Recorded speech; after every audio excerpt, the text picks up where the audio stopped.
You're listening to the Yes, I'm Still Sober podcast with John Rabin.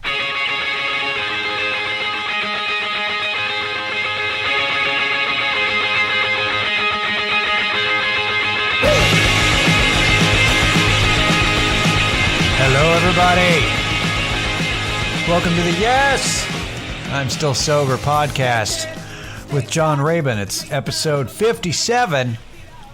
Holy crap. It's July 25th. It's Wednesday. As of the time of the recording, you're probably listening to this the next day. My faithful listeners who, I am adored by dozens, and it's great. Feels good.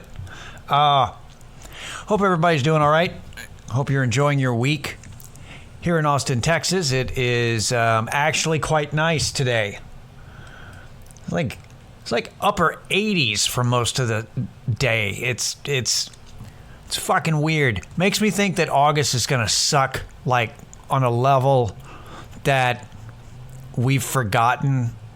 Like I know how August is here in Texas, but I don't know. It just feels like it's coming. Like it just it shouldn't be this nice at the end of July. So I've got that dread that's coming, but emotionally, I hope you're having a good week as well. Mentally, sure, why not? Physically as well, all of them. I hope you're having a good week in general. I had a thing that happened earlier this week that definitely addiction related, and it's funny because I have a chunk. Those who've listened to most of these episodes may have remembered the episode where I focused on Fortnite, based on the professionals who compared the addiction to Fortnite, to heroin, and I said how ridiculous that was. Went into it, and I ended up turning that into a bit that I do on stage. That people seem to like because it's because it's funny. But I personally play PlayerUnknown's Battlegrounds, aka PUBG, which is the original of this generation of battle royale games where it's like 100 enter, only one leaves kind of a deal. For those of you who don't play video games, it's like the Hunger Games, only in video game form. But I recently had a moment where I had to make a decision. I actually am taking a break from playing Xbox because I actually was able. I'm happy that I'm in a position to recognize when something is starting to be unhealthy. Like I wasn't playing hours and hours of this game, but it was getting to a point that I was playing it to where it started. A priority shift started in my head to where I started going, oh no, I'm looking forward to playing the game versus doing other things. And as soon as I recognized that, and it just kind of made me think about it, I went, we're going to have to take a break. And it's all because the way the game system's up, they have these seasons where you can compete for points based on how long you stay alive and how many people you take out, whatever. It doesn't matter. But they have a point system, and a ranking system based on how well you do, and they do that in order to keep people playing. It's like anything else. You just like social media and anything else where you devise a way to keep people using your product and making you money. And so it went from being a game that I only enjoyed playing, the individual games, which can be, depending on how well you do, can be, 15 to 30 minutes per game, where I would only play like 2 or 3, and that's fine. You know, it's no different than you know, binging a few episodes of a show. It's just you know, this is what you do for entertainment. But with this whole like competition thing and seasons and stuff, I started thinking about it, going, this is it's shifting my brain into, this is what I'd rather be doing. This is what I'm thinking about. You know, when I get off work, that's what I want to go do. And I recognized it, having a hugely addictive personality, and so I'm, you know, I have taken a break, and it's shocking because I haven't played video games this whole week. And it's like, so, but if you play games, you know what that's like. You're like, wait, you haven't played video games in 4 days? Yeah, it's crazy.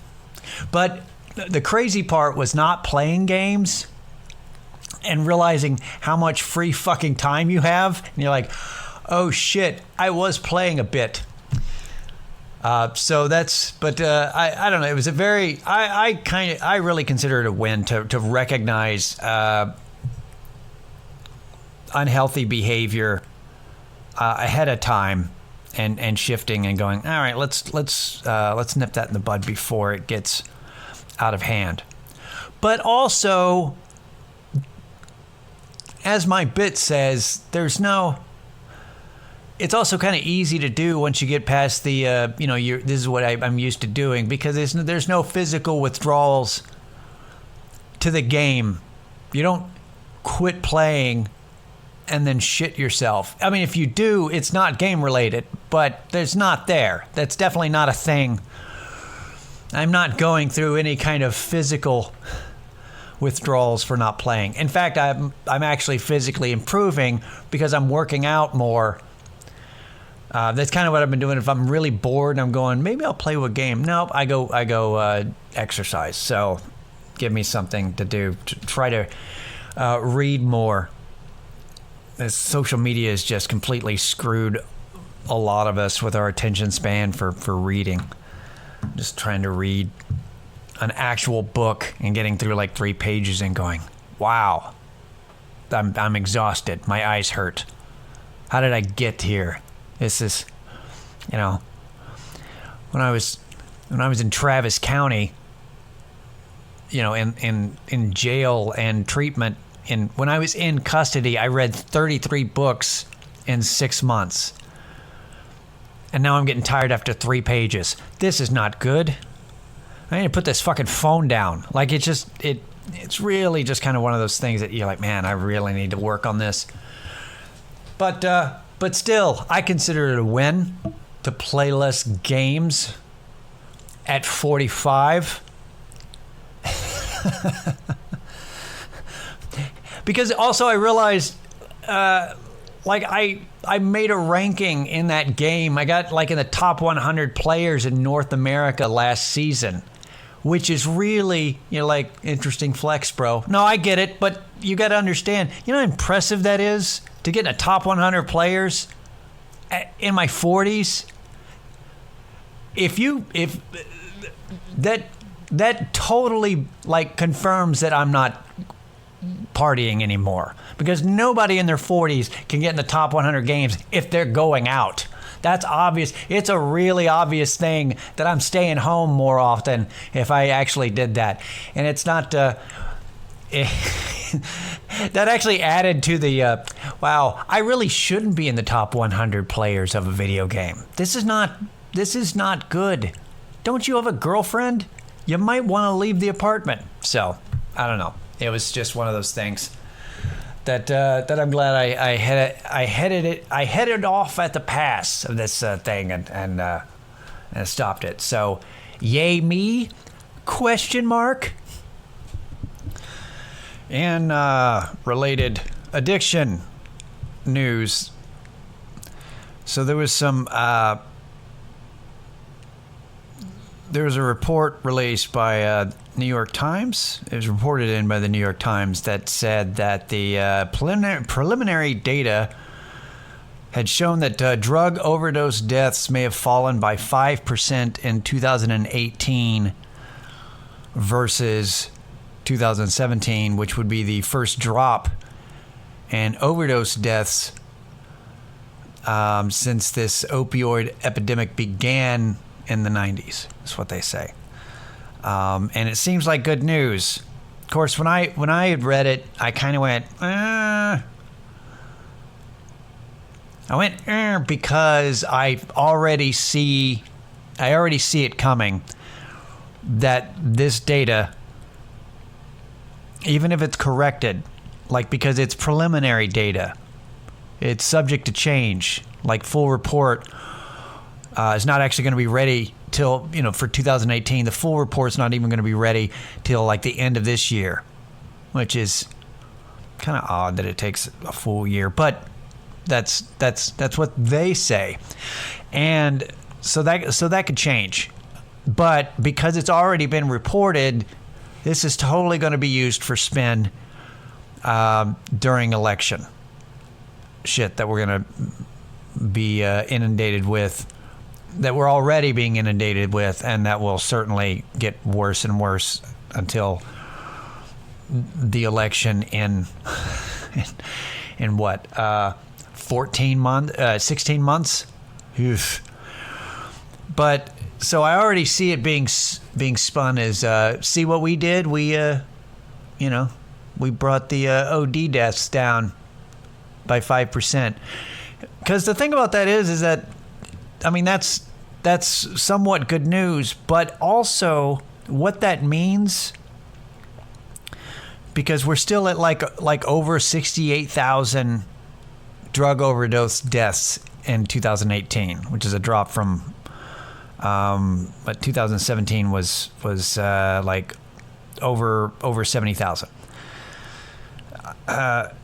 So basically, so even though there's a 5% drop, it's still, the fact is that 2018 had the second most drug overdose deaths in history. So we basically didn't break the record. We came just under it the next year. Like, so 2017 is the high, 2018 we dropped, but it's still 68,000 is still more deaths than guns, cars, and HIV and AIDS at its peak. Like, all of those at their worst, like, we're still worse than all of those with OD deaths. So hopefully it's a sign that we're starting to that, because of the focus of it, that people are that they're starting to divert funds to different programs, and different resources to help combat it. But I hope that reporting that, there's a drop, that people, that we don't get complacent of it like we do everything else. And we don't just sit there and go, well, problem solved. Back to my shopping. I don't know what's going to happen. But that's, if you read that, just keep in mind that it was a prelim report. We don't know all the information yet, which is, why would you report on it if it's not finished? And also keep in mind that people suck at math because they don't have to. People are very, very bad at math. So I just don't trust anybody with numbers. I really don't. I'm just like, can I double check that for you? Because I know I'm good at math, but I don't know about you. So just keep that in mind. And I've got another thing to talk about, just one other thing. Let me see here. So there was this thing that happened, and I'm going to keep it vague. Not because it sounds like I'm protecting the identity of the two people involved, but really what it is that when I was thinking about the incident that I witnessed this past week, that the details and everything surrounding it are so uninteresting that what it was about, the concept is what I find fascinating. The actual details are just boring bullshit that if I explained everything and the details around it, you'd be like, all right, like it's dull. So what it all boils down to is somebody was being a jerk and pissed off the other person. And the person who's being a jerk was upset, and then they calm down because they're a lot like me, where they get angry, kind of blow up, and then they're good. Like 10 minutes later, they're like, my anger tends to subside mainly because I get bored with being angry. Like if I wait long enough, like within the hour, I get bored about being upset about something and I just kind of let it go. But, so the one person was like that. The other person was not. The other person was mad the rest of the day. Like, so this person who kind of blew up then tried to, then was like, I'm sorry. Was being an asshole. And the other person was like, you need to get the fuck away from me and not talk to me. And I don't know how that resolved, but I knew about that. So I was talking to the person who is still angry when I talked to him later. And what they had said to me is what I found interesting, which was that that they felt that I'm sorry doesn't mean anything. Like that it's meaningless, it's worthless. And that was basically it. That was what they felt like, that there's no point to saying it whatsoever because it means nothing. And initially I felt I was like, okay, and then but I could feel like me rejecting that idea, that notion that I'm sorry has no meaning. But the more I started thinking about it, like there's something to that, because I personally don't say I'm sorry. I realized I was thinking about that. I don't say it. I don't say it because I don't believe in saying I'm sorry if I don't mean it. And a lot of people deal with this. I've read a lot of different columns and posts about from women talking about how, like, the way society is, women feel the need to apologize for stuff that's dumb. It's like, oh, I'm sorry, just because of being, having to step aside when some, in the way or whatever. Like something even small, just saying I'm sorry. And it's like, why did I say that? I didn't do anything. Instead of saying, excuse me, saying I'm sorry, like stuff like that. It's so ingrained in people. And that's, it's ingrained in a lot of people. It's just, it's so thrown around that it doesn't have meaning. And also we're at a point now where people want apologies, but they don't want people want, when somebody is caught doing something, people want apologies because if they can but as a sign that they've won, that they've got them. So they want some public figure who said a thing to apologize because they got their feelings hurt. And so the people who are getting all this pressure to apologize, so they finally apologize, but they do it as a PR move to get the heat off of them. They're not sorry. They're saying it because they're being pressured to say it. So then they say it, and then all the people who wanted them to say it kind of go, yay, we got them. We feel superior. It makes us feel superior. We were right. They were wrong. But then they don't forgive them because that was never the point. So the apology has no meaning. It was an empty apology. The reason for the apology wasn't genuine. Everything about it is a fraud. Everything is fake. And so the apologies are meaningless. This is where we're at. I mean, that's not in the real world, granted. This is all like social media bullshit and, you know, on TV and on the news and on the internet. Like, that's not real. Like, that's not shit that happens out in the real world that we deal with on a day-to-day basis, interacting with real people. You know, not public figures and personas. But it makes, you know, I'm sorry is already questionable before all this, but this just makes it even worse. And if you really think about it, who says I'm sorry? Well, you got politicians and they don't mean it. They're just trying to get reelected. You got public figures who say I'm sorry whenever they, you know, in this pressure and stuff, but they don't mean it. It's just a PR move. You know who says I'm sorry and means it? Wife beaters.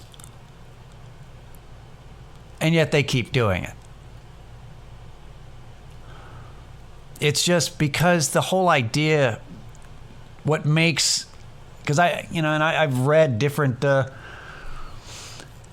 pieces and articles and opinion columns about this because I've been thinking about this week. And it's just, and it all comes down to how meaningless I'm sorry is without change. And because if you think about it, with the, you know, even in AA, under just 12-step programs, you know, it's when you make a list of everybody that you've been wronged, and then it's got the, you know, then it's the step where you make amends. And making amends is not saying I'm sorry. It's actually just trying to repair. Like, and I know I've been kind of you know, I've been not against it, but just against the idea of making amends just because that's a step you've got to cross off to get through the 12. You know, well, this is my next step, as opposed to it just seemed disingenuous. But I do like the idea of the fact that making amends is not, it's not saying make sure you apologize to everybody on your list. That's talking about righting the wrongs or changing behavior. And I like that. But I think, but that's the whole thing about it is I think that the idea of saying I'm sorry is just is a reaction that we do, sort of an oops kind of a thing, because we want the I feel really bad. Well, this will help alleviate how bad I feel. If I say I'm sorry, then they'll let me off the hook. And the more I think about it, I think that's why I don't like to apologize like that. I think that I kind of feel like if I do something that's fucked up,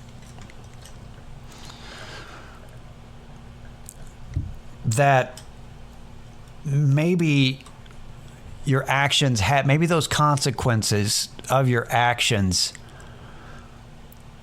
is better in the long run. Like maybe instead of just apologizing and trying to to prevent the consequences of your actions, maybe letting those consequences happen because this is what you did, maybe letting those happen would be better in the long run, to allow you to go, fuck, I'm suffering for my actions. Well, I'm not going to do that shit again.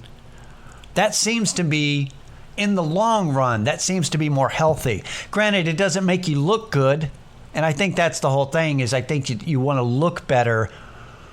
You know, obviously there's, you know, you want to, if you hurt somebody's feelings, you want to say I'm sorry because you want them to be in less pain. But a lot of it isn't.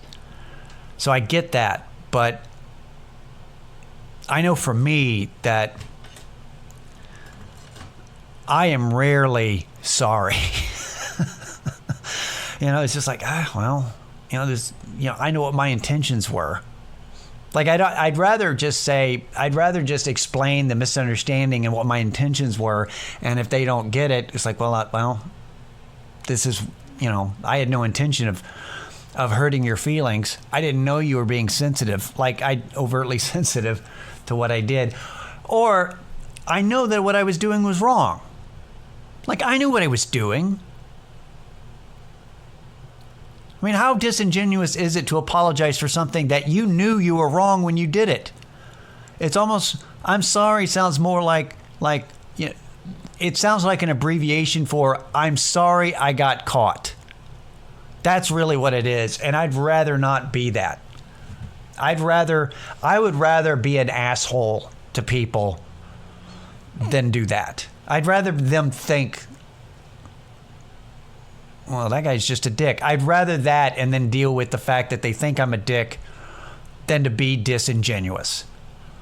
Than to just kind of go, oh, when I don't mean it. And I think that's, so I don't know, man. I don't know if it has any meaning whatsoever.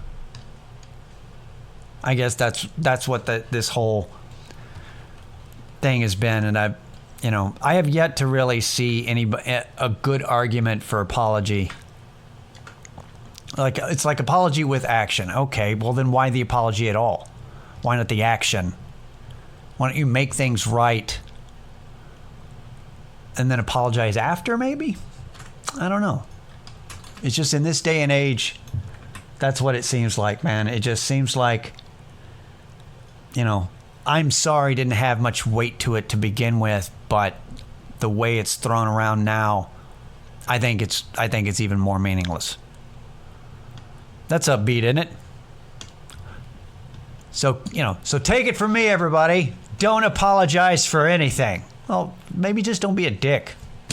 Maybe that's what it is. Well, that's all I had today, you guys. I hope you have a really good week, the rest of your week. Hope your weekend's good. Hope you're staying sober if you're sober. Hope you're staying sane if you're not. This has been Yes, I'm Still Sober. I'm John Raven. We'll see you guys next week. Later.